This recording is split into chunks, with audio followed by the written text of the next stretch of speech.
Hi welcomes my friends and my dear student. मैं संतोष कुमार पटेल और आप देख रहे हैं टेक्नो प्लस। आज आपके लिए मैं एग्ज़ाम से रिलेटेड एक ट्रांसलेशन लेकर आया जो कि एग्ज़ाम में आपका आ सकता है, क्योंकि एग्ज़ाम में आया हुआ है कई बार, तो मैं उसी को आपको चेक करके लाया हूँ। वैसे एग्ज़ाम में जो भी आएंगे, अगर मेरी पुरानी प्लेलिस्ट आप देखेंगे ना, तो इतने मैंने ट्रांसलेशन कराया हूँ, एकदम लाइव ट्रांसलेशन सामने आपके करूँगा, एक एक शब्द आप समझ जाएंगे। अगर आपको इंग्लिश ज़रा से भी नहीं पढ़े हैं, इंग्लिश आपको ना के बराबर आती है, तब भी आप कुछ न कुछ तो गलत सही कर ही देंगे। अगर आपको थोड़ा सा मीनिंग आती होगी ना, तो 100% बहुत ही सही करेंगे, ये गारंटी है। पर क्या करना, अगर आपको सभी वो ट्रांसलेशन देखना जो आपके एग्ज़ाम में आए, पेपर में आएंगे, वो पिछली प्लेलिस्ट में देखेंगे तो बहुत सारे ट्रांसलेशन, मतलब हर हफ्ते में मैं एक करवाता था, तो आप समझ लीजिए कि कितनी वीडियो पढ़ चुकी होंगी इससे रिलेटेड। ठीक है, तो मेरे सेकंड चैनल के लिए नीचे डिस्क्रिप्शन में उसको भी चेक कर लें, मोबाइल कंप्यूटर टेक्नोलॉजी वीडियो डालते हैं, और साथ ही साथ जो भी अलग वन शॉट वीडियो इस समय डाल रहा हूँ, जैसे इसको मैं वन शॉट में कलेक्ट करूँगा, और इसके साथ साथ इंग्लिश का पेपर जिस दिन होगा ना, उस दिन से पहले भी ये बताऊंगा आपको राइटिंग कैसे करना है, मतलब ऐसे राइटिंग एंड एप्लीकेशन या लेटर राइटिंग, उसको एकदम ईजी तरीके से बताऊंगा। आप कभी भी नहीं पढ़े हैं ना, तब भी आप कर देंगे। यहाँ पर जैसे इसको करेंगे, पहले इसको देख लेते हैं, ज़्यादा डिस्कशन नहीं करते हैं। और बाकी पुरानी प्लेलिस्ट जितनी है सभी हैं, इंग्लिश सीखना चाहते हैं या मैथ सीखना चाहते हैं, मैथ भी नहीं आता तब भी आप देखेंगे। मैथ मेरी जो भी वन शॉट वीडियो बढ़ रही है ना, उसको देखेंगे तो आप पास हो जाएंगे आराम से, कोई रोक नहीं सकता। बाकी आपको अच्छा अंक लेना है तब भी आप पढ़िए।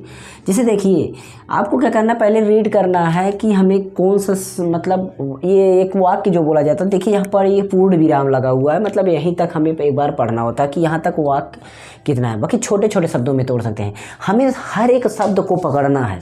क्या अभी देखिए, अगर आप बोल रहे हैं कि मैं एक अध्यापक हूँ, तो सबसे पहले मैं जो हूँ एक अलग करता हूँ, मान रहा हूँ, लेकिन मैं तो अपना अलग बोला जाए, मैं एक अध्यापक हूँ।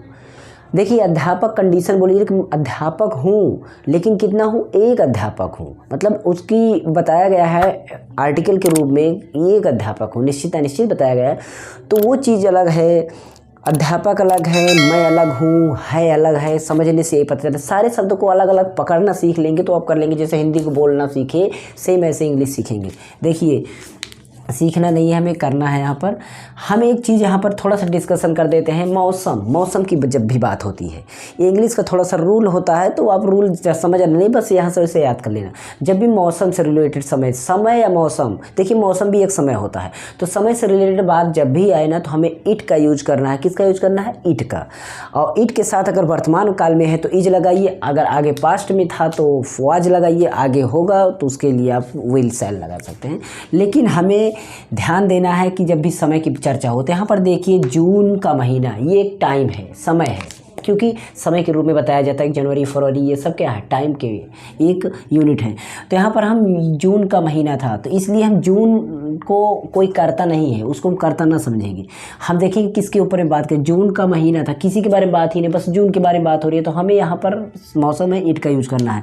ध्यान दीजिएगा, मौसम के बारे में जब भी बात आए, समय के बारे में, दिन के बारे में, घंटे के बारे में, कोई भी चीज़ है मतलब रिलेटेड समझ सकते हैं, तो वहाँ इट यूज कर सकते हैं। तो हम क्या करेंगे, इट यूज करेंगे। और यहाँ पर देखेंगे था है तो वाज लगाएंगे, अन्यथा हम इज लगाएंगे। तो लिखेंगे सबसे पहले ईट, ध्यान दीजिएगा ईट, ठीक है। यहाँ पर हमें इज भी लगा सकते हैं, लेकिन हमें था है तो हम पहले आगे से शुरू करेंगे और लास्ट में जाएंगे, लास्ट से पीछे होते हुए। तो यहाँ आगे से तो शुरू, क्योंकि आगे कोई करता है ही नहीं, तो हमें सीधा था पे जाना है।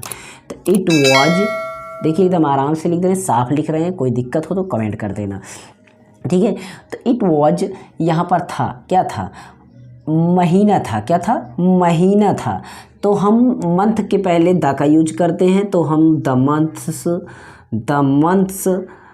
अब हम देखिए यहाँ पर मंथ लिखेंगे, क्योंकि एक महीने की बात हो रही है, तो महीना बोला, महीने नहीं बोला गया है, ऐसा लिखना। मंथ का जून, देखिए का जून लिखा हुआ है, तो का के लिए आप ऑफ लगाएंगे, और जून के लिए आप जून लिखेंगे। एक नाम है, इसका पहला लेटर आप लिखेंगे, कैरेक्टर आप स्मॉल में ना लिखे, कैपिटल में लिखेंगे।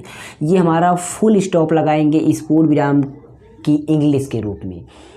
आगे चलते हैं, यहाँ पर गर्मी अपने चरम सीमा पर थी, गर्मी अपने चरम सीमा पर थी, तो गर्मी अपने चरम सीमा पर थी। अब इसको में कैसे करना है, यहाँ पर भी अगर हम देख रहे हैं तो वही बात हो रही है कि गर्मी मैंने बोला दिन, महीना, साल या समय या बारिश या कोई ऋतु, कोई सीजन की चर्चा कीजिए तो इट का यूज करिएगा।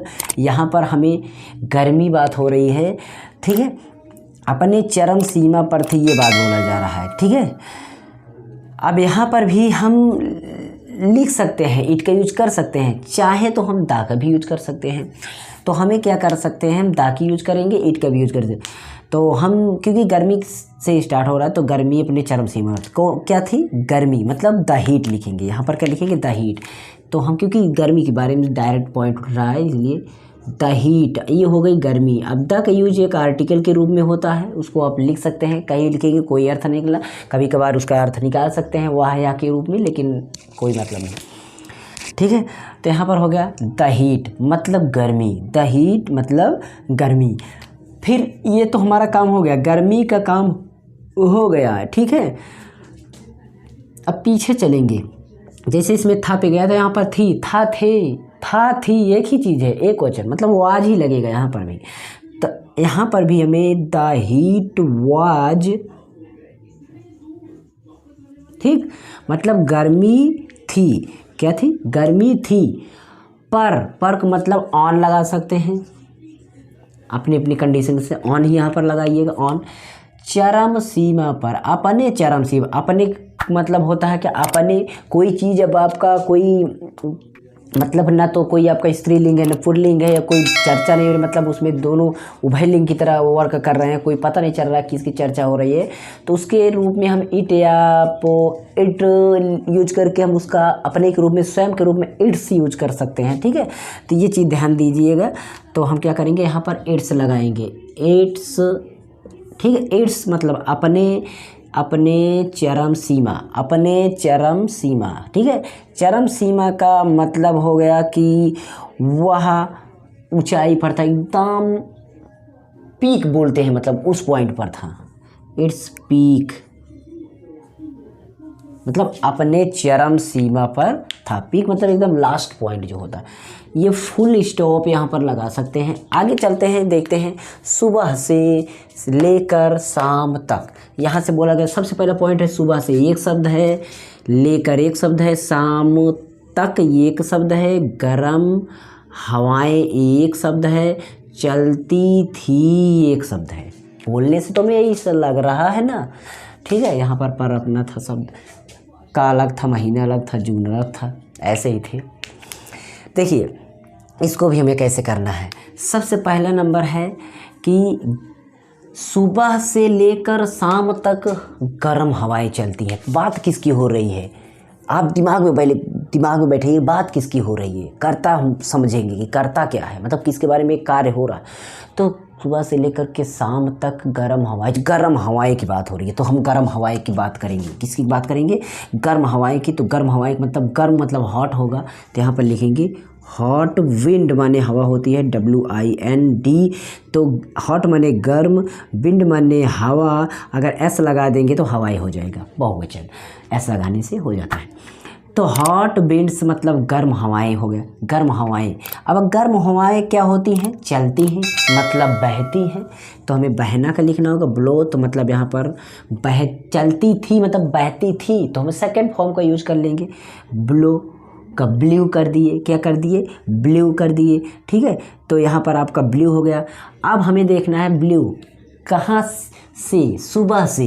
तो कभी भी यहाँ से वहाँ, तो हमें जब से कर लिखना, मतलब वहाँ से यहाँ, यहाँ से वहाँ, से वहाँ किया, मतलब कुछ जगह से, कुछ इस जगह से लेकर उस जगह की चर्चा कीजिए तो से की इंग्लिश स्पेलिंग, मतलब से यहाँ वहाँ तक, तो से का यूज़ करेंगे। फ्रॉम मतलब फ्रॉम कहाँ से, तो फ्रॉम जहाँ से हो उसका नाम लिखना है। फ्रॉम मतलब सुबह से बोला गया, मैंने बोला कि इसको साथ में लिखना है, तो सुबह से एक मतलब होगा से सुबह, मतलब फ्रॉम मॉर्निंग,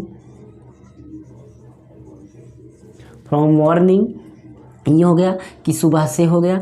लेकर शाम तक, लेकर शाम तक मतलब सुबह से लेकर, टू मॉर्निंग मतलब फ्रॉम मॉर्निंग टू इवनिंग, मतलब सुबह से शाम तक हो गया, सॉरी इवनिंग, ठीक है। मतलब ये हो गया सुबह से शाम तक की बात हो गई, ठीक है, और कोई बात है ही नहीं। टू जो लग गया ये हो गया यहाँ तक, मतलब जैसे 1 से लेकर के 10 तक, तो 1 to 10 ऐसे ही कर देंगे। अब आगे हम देखते हैं, तो यहाँ पर लिखा है प्रत्येक व्यक्ति। देखिए व्यक्ति एक शब्द है, लेकिन इसको व्यक्ति को दर्शा रहा है, उसको एडजेक्टिव कर रहा है कि प्रत्येक, मतलब यहाँ पर ये बता रहा है कंडीशन की कितने, प्रत्येक लोग, 2 लोग, 3 लोग, प्रत्येक। तो ये व्यक्ति, प्रत्येक व्यक्ति साथ में लिखा, क्योंकि व्यक्ति ये लगा है तभी प्रत्येक लगा है, प्रत्येक लगाने की कोई ज़रूरत ना पड़ती, व्यक्ति के रूप में ही प्रत्येक लगाएगा, इसलिए प्रत्येक व्यक्ति साथ में ही लिखा जाएगा। फिर प्रातः, ठीक है, प्रातः जल्दी, जल्दी से जल्दी, ये एक शब्द हो गया। अपने दिन, दिन, अपने दिन, अपने दिन के काम समाप्त कर लेना चाहता है, एक ही शब्द है इतना, समाप्त कर लेना एक शब्द हो गया, चाहता एक शब्द हो गया। देखिए वो सब बोलने में तो लग रहा है ना कि अलग अलग कौन सा हो रहा है, ठीक है। तो हम बहुत बड़ा थोड़ा वाक्य है, समझ के चलेंगे। पहले देखेंगे कि प्रत्येक व्यक्ति लिखा गया, प्रत्येक मतलब एवरी, तो यहाँ पर एवरी लिखेंगे, और व्यक्ति का मतलब पर्सन लिख सकते हैं, एवरी पर्सन, ठीक है, एवरी पर्सन। चाहता था, लास्ट में चलेंगे, मैंने बोला लास्ट में चलेंगे। प्रत्येक व्यक्ति चाहता था, क्या चाहते थे, वांटेड, वांटेड चाहता था, क्या वांटेड, किसको चाहता था, टू कर लेना, समाप्त कर लेना। ध्यान दीजिए पीछे से चल रहे हैं, पीछे से ऐसे ही चल रहे हैं।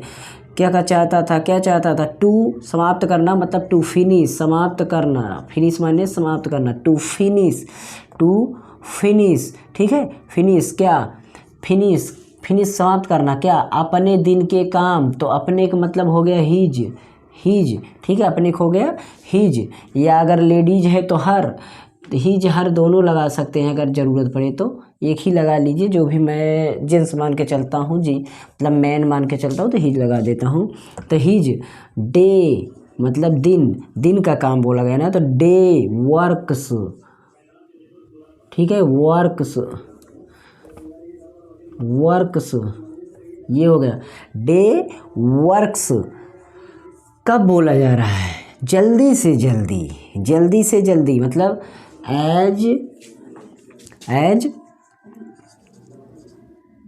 एयरलिस्ट, देखिए एयरलिस्ट मतलब एयरली, अर्ली माने जल्दी होता है, तो एयरलिस्ट मतलब जल्दी से जल्दी, जल्दी से जल्दी हो गया, ठीक है। एज पॉसिबल मतलब ऐसा बोला, मतलब जल्दी से जल्दी, जितना जल्दी हो सके, बात बोलने जितना जल्दी हो सके, तो ऐसे बोला जा रहा है, कुछ इस तरीके से चर्चा की जा रही है, ठीक है। इसलिए एयरलिस्ट एज